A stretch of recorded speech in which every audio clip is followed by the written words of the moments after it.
Halo guys, selamat datang di channel Nonton Film. Kali ini saya akan mereview film yang berjudul Parineti, episode 1023. Jangan lupa untuk like, comment, and subscribe guys. Selamat menyaksikan. Episode diawali dengan Parwati yang bertengkar dengan Rakesh. Parwati berkata untuk Rakesh keluar dari rumahnya. Dan Rakesh pun menjawab, ketika Anda marah itu sangat menyakiti saya. Anda membuat lelucon apa kepada saya? Apa yang Anda katakan kepada Neti? Anda mengatakan, ketika saya berbicara saya sedang mabuk. Semua yang saya katakan adalah omong kosong. Lalu Parwati menjawab, saya tidak mengatakan itu. Bagaimana saya tahu Neti mengatakan itu? Lalu seketika Rakesh berteriak marah. Lalu Parwati pun menjawab, Anda pantas mendapatkan itu. Anda berkeliling dengan Miti. Anda pantas menjadi bonekanya Miti. Lalu Raka seketika marah dan berkata, diam, saya bukan boneka siapapun. Saya bukan hamba siapapun, apalagi Neti. Neti hanyalah game, dan saya adalah dalangnya.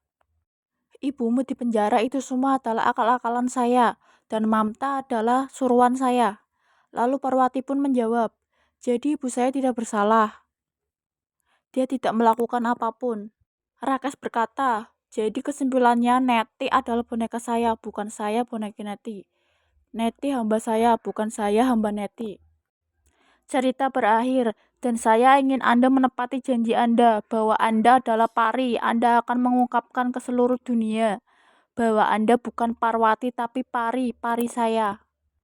Parwati pun berlari ke meja untuk mengambil HP-nya, untuk menelpon polisi, memberitahu semuanya. Lalu Rakesh pun marah dan mengejar Neti. Sin beralih ke Sanju, dia sedang memikirkan Parwati. Dia memikirkan bahwa Parwati adalah istrinya dan saya harus membawanya kembali. Sanju tidak sadar bahwa di sampingnya ada Neti. Dan Neti pun berbicara sendiri di dalam hatinya. Dia berkata, bahkan Sanju tidak peduli dengan saya. Dia tidak tahu bahwa saya ada di sini. Saya harus bagaimana untuk merebut hatinya.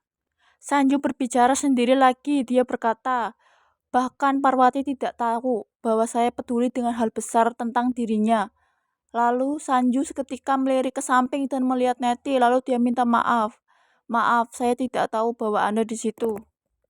Saya berbicara kepada Parwati, bahkan dia tidak ada di sini. Maaf jika itu mengganggu Anda. Lalu Sanju mengucapkan permisi kepada Neti dan pergi.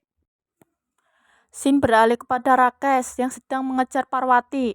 Lalu dia mencari-cari sambil menyebut namanya, Pari, Pari, kamu ada di mana Pari? Lalu Rakesh menemukan Pari dan berkata, kenapa kamu lari dari saya? Saya tidak akan menyakitimu. Ayo, berkatalah jujur bahwa kamu Pari bukan Parwati. Lalu Parwati menjawab dengan tegas, saya Parwati, bukan Pari. Anda jelas-jelas sedang mabuk. Lalu Rakesh marah dan menjawab, saya tidak mabuk. Keracunan ini adalah karena cintaku padamu, Pari. Cinta ini bukan dari saat ini, namun cinta ini sudah dari lama. Lalu Rakesh marah sambil membanting vas bunga, dan dia berkata, Anda menipu saya, bukankah kamu Pari? Lihat Pari, saya melakukan ini semua karena saya cinta padamu. Saya sayang padamu. Maka saya tidak punya pilihan, tapi untuk melakukan apa yang tidak saya inginkan. Parwati berteriak. Dia berkata, menjauh dari saya, pergi dari saya, jangan mendekat. Lalu Rakesh berkata, siapa yang akan mendengar Pari? Kita hanya cuma bertiga di sini. Parwati berkata, menjauh dari saya, jangan menyentuh saya. Lalu Rakesh berkata, oh tidak, saya tidak akan menyentuh Anda. Saya tahu, Pari saya tidak suka hal seperti itu. Pari saya adalah orang baik. Sin beralih kepada Sanju. Dia merasa Parwati sedang dalam masalah. Lalu dia mencemaskannya.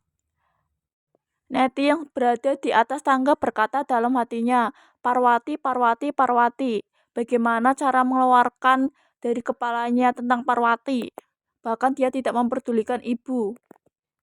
Lalu Sanju berkata, itu sebabnya saya merasa cemas. Saya belum merasa damai kalau saya belum melihat Parwati. Lalu Sanju pergi. Di sisi lain, Raka sedang marah kepada Parwati. Dia berkata, Setiap saya mendekati Anda selalu mundur ke belakang. Itu menyakiti cinta saya. Anda selalu mengejar cintanya Sanju, padahal itu adalah hal sia-sia. Pari berkata untuk Rakas segera keluar dari rumahnya. Namun Rakas tidak mau dan dia malah menjawab, saya akan keluar jika Pari sudah menjadi milik saya. Rakas pun menghitung 1-3 dan Pari pun tidak menjawab. Akhirnya Rakas mendekati Pari. Namun secara seketika Pari melemparkan vas bunga ke kepala Rakas, namun itu kelewat. Dan Rakas berkata, itu cuma vas bunga, dia cuma akan melukai pelipis saya saja. Tidak akan melukai saya sepenuhnya sampai pingsan. Pari pun mendorong Rakas ke belakang. Lalu Pari pun lari ke pintu. Namun setelah Pari menarik pintu, Rakas menutupnya kembali dengan kakinya.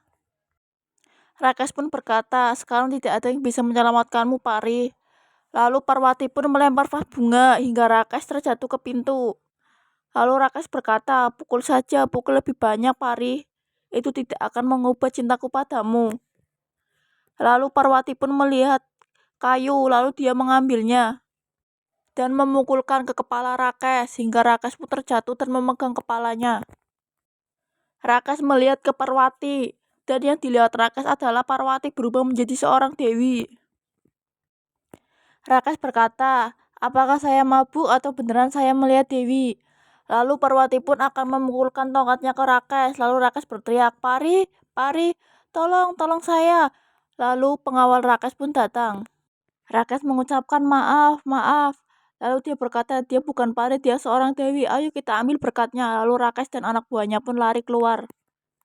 Parwati berkata, hari ini kamu bisa lari dari saya, Rakas. Lalu di luar rumah, anak buah Rakas menanyakan, apa yang terjadi padamu, bos? Lalu Rakas berkata, kamu tidak akan mempercayainya. Saya melihat di sisi lain Pari adalah dewi. Lalu anak buah Rakas berkata, bukan, bos hanya halu. Lalu Rakas pun marah. Dan anak buah Rakas membukakan pintu, lalu dia pergi dengan mobilnya. Setelah Rakas pergi, Sanju pun datang dengan Neti. Lalu Sanju berkata, bukankah itu mobil Rakas? Apa yang dilakukan di sini? Neti? Lalu Neti pun berkata, kamu berkata dengan saya. Lalu Sanju menjawab, kamu tepat di samping saya. Lalu mereka berdua pun berdebat dan Sanju mengatakan, apakah terjadi sesuatu, Neti? Sesuatu terjadi pada Parwati. Lalu ketika mereka sedang berdebat, Parwati keluar dari rumah dan memasuki mobilnya, namun Sanju tidak melihatnya.